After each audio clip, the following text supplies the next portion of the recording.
Paggising ko, may nagbebenta ng binatog. Kaya ayan, pabili ako na agad-agad sa pamangkin ko tsaka sa kapatid kong pangit, etc.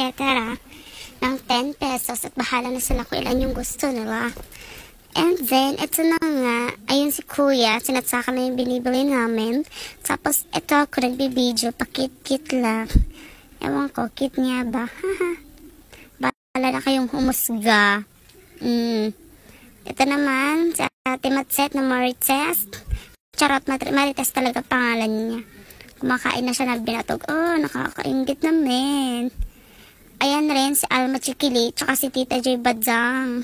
Kumakain na rin. Sinanong ko nga kung masarap daw. So, ito na yung pinabili ko. 10 pesos na yan. O, diba ang liit?